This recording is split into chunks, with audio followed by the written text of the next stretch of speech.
मित्रांनो, मी कॉम्रेड वैभव चोपकर, राज्य सचिव all India students federation Maharashtra राज्य।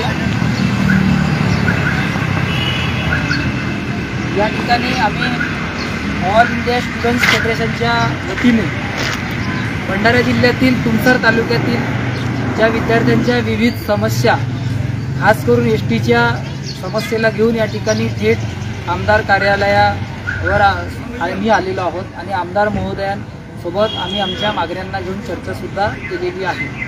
या चर्चेदरम्यान आश्वासनं आम्हाला देण्यात आलेली आहेत, पण ती आश्वासनं जी आहेत परिस्थिती पाहता ती पुरेशी नाही आणि नुसता आशेवर ठेवण्याचा हा एक प्रकार या ठिकाणी आम्हाला वाटतो आहे आणि म्हणून अशा कुठल्याही आश्वासनाला आम्हाला इथून जे आहे बळी पडायचे नाही आणि म्हणून आज आम्ही आमची चर्चा केलेली आहे।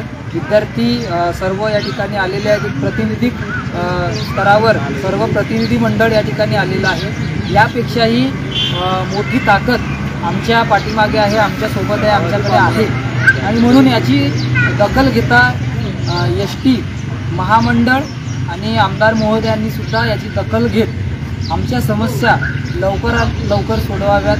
आमच्या ज्या समस्या आहेत या येत्या 3 दिवसामध्ये सुटल्या पाहिजेत, वेळेवर विद्यार्थ्यांच्या बसेस आल्या पाहिजेत आणि जे काही बसेसची कमतरता आहे असं महामंडळ गेल्या 3 वर्षापासून आम्हाला सांगतो आहे।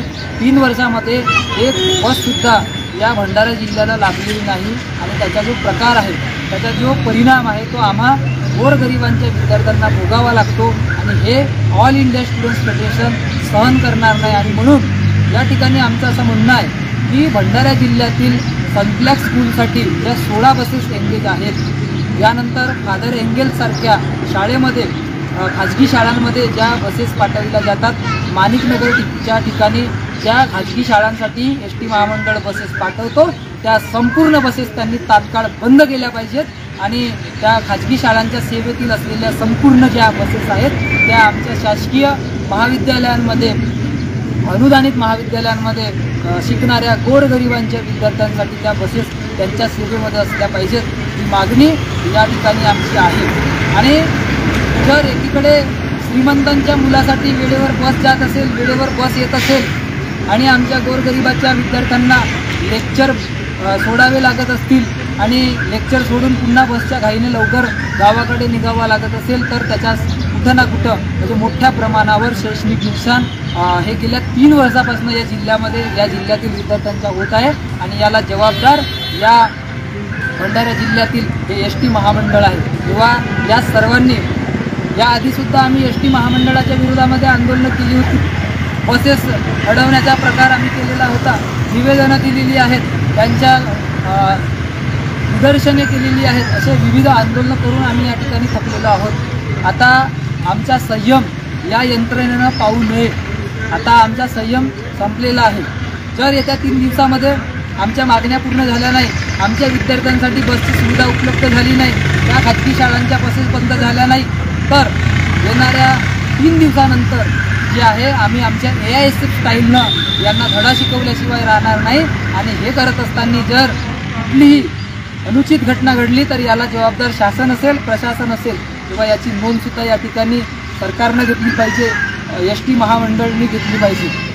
आणि म्हणून माझी या ठिकाणी या माध्यमातून शासनाला हीच विनंती आहे आणि हाच इशारा आहे की शासनानं या संपूर्ण विद्यार्थ्यांना हलक्यामध्ये घेऊ नये।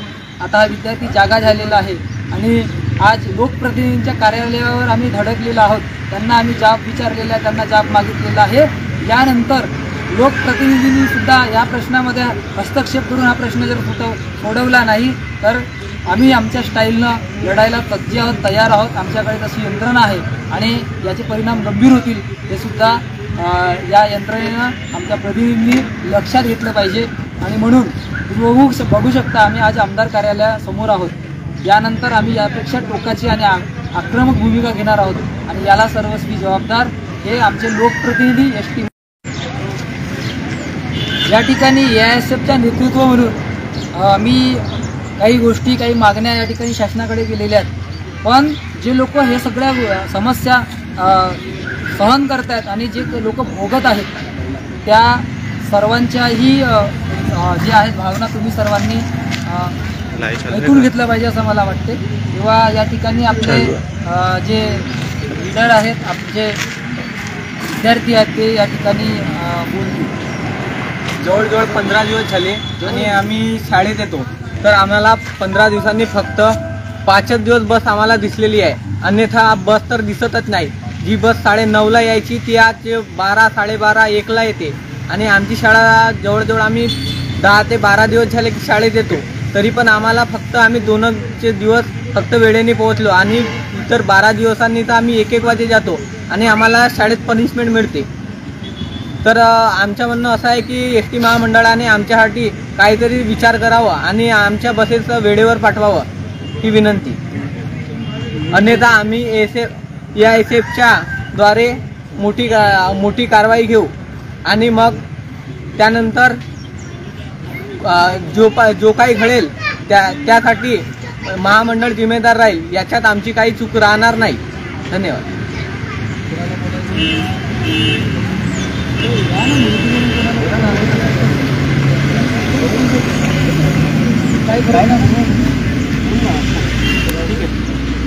कुणाला काही बोलायचं?